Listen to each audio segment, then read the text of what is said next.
ৰাজ্যত অব্যাহত জেহাদী বিৰোধী অভিযান এবাৰ বৰপেটা আৰু বজালিত চলিল STFৰ সহযোগত অসম আৰক্ষীৰ অভিযানত জেহাদীৰ কাৰ্যকলাপত জড়িত দুই যুৱকক গ্ৰেপ্তাৰ কৰা হৈছে। মঙলবাৰে নিশা চলা অভিযানত গ্ৰেপ্তাৰ কৰা হৈছে দুই অভিযুক্ত ধৃত ছাইদুৰ ইছলাম আৰু শাহিনুৰ ইছলাম। নিজ বাসগৃহৰ পৰা দুই অভিযুক্তক গ্ৰেপ্তাৰ কৰিছে STFে। বাংলাদেশৰ সন্ত্ৰাসবাদী সংগঠনৰ নিৰ্দেশত অসমত সদস্য ভৰ্তি অভিযান অব্যাহত ৰাখিছিল দুই অভিযুক্তই। ভাৰত বিৰোধী বিভিন্ন কাৰ্যকলাপত জড়িত ছাইদুৰ আৰু শাহিনুৰ ধৃতদ্বয়ৰ পৰা জব্দ কৰা হৈছে বহু আপত্তিজনক নথিপত্ৰ আৰু মোবাইল ফোন। বিগত 1-2 বছৰ ধৰি জেহাদীৰ কাৰ্যকলাপত জড়িত আছিল ধৃতদ্বয়। দুয়োৰে পাকিস্তানী লিংকো থকাৰ সন্দেহত তদন্ত অব্যাহত ৰাখিছে STFে। ধৃতদ্বয়ৰ সৈতে এক বৃহৎ চক্ৰ জড়িত হৈ থকাৰ সন্দেহ আৰক্ষীৰ। উল্লেখযোগ্য যে 2024 বৰ্ষৰ পৰা চলা জেহাদী বিৰোধী অভিযানত এই পৰ্যন্ত 16টা অভিযুক্তক গ্ৰেপ্তাৰ কৰিবলৈ সক্ষম হৈছে অসম আৰক্ষী। ইয়াৰ পূৰ্বেও ৰাজ্যৰ বিভিন্ন স্থানত গ্ৰেপ্তাৰ হৈছিল জেহাদী। জব্দ কৰা হৈছিল বহু নথি পত্ৰ, ভুৱা চিম কাৰ্ড, অন্যান্য সামগ্ৰী। অসম আৰক্ষী আৰু STFে 2024 চনৰ পৰাই ভাৰত বিৰোধী জেহাদী সংগঠন আৰু সদস্যসকলৰ বিৰুদ্ধে অভিযান চলাই আহিছে আৰু ইতিমধ্যে 3টা প্ৰক্ৰিয়াৰ অভিযানত 2024 আৰু 25ত 16জনকৈ জেহাদী গ্ৰেপ্তাৰ কৰিবলৈ সক্ষম হৈছিলে।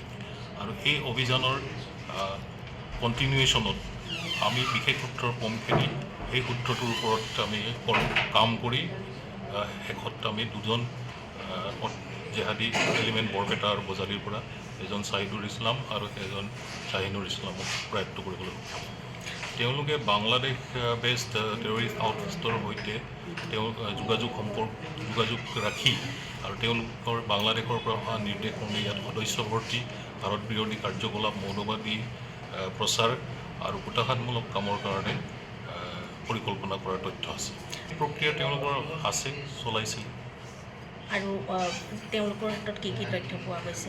তেওঁলোকৰ পৰা আমি মোবাইল ফোন আৰু অন্যান্য আপত্তিজনক নথিপত্ৰ উদ্ধাৰ কৰিছোঁ। এইবোৰৰ ওপৰত আমাৰ কাম চলি আছে। আমি আৰু অধিক তথ্য পাবলৈ আশাবাদী।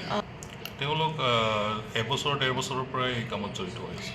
তেওঁলোকে অসমৰ এই দুজন প্ৰয়াত্ত কৰা লোক দুজন অসমৰে বিভিন্ন ঠাইত তেওঁলোকে এই কামৰ কাৰণে ভ্ৰমণ কৰা কামত জড়িত থকাৰ তথ্য আছে। মিটিং অনুষ্ঠিত কৰিছিলে কাৰণ তেওঁলোকে মৌলবাদী প্ৰচাৰ আৰু ভাৰত বিৰোধী কাৰ্যকলাপৰ কাৰণে গজৱা হিন্দৰ কাৰণে তেওঁলোকে কাম কৰিছিলে, তো মিটিংটো কৰিছিলে। বৰ্তমান আমি বাংলাদেশৰ সৈতে লিংক আপ পাইছোঁ আৰু পাকিস্তানৰ সৈতে লিংক থকাৰ আমাৰ সন্দেহ আছে। সেই সন্দেহৰ ওপৰত আমি কাম কৰিছোঁ। ঘৰত তেওঁলোকক কৰায়ত্ব নিজৰ ঘৰৰ পৰাই কৰা হৈছে, কিন্তু তেওঁলোকে এই কামৰ কাৰণে অন্যান্য জেগাত ভ্ৰমি ফুৰাৰ তথ্য আছে। আগৰ অভিযোগ নাই, কিন্তু এতিয়া আমাৰ তথ্য আছে যে তেওঁলোকে আগৰ পৰাই জড়িত আছে আৰু হয়তো আছে তেওঁলোকৰ লগত জড়িত থাকিবলৈ সম্ভাৱনা যদি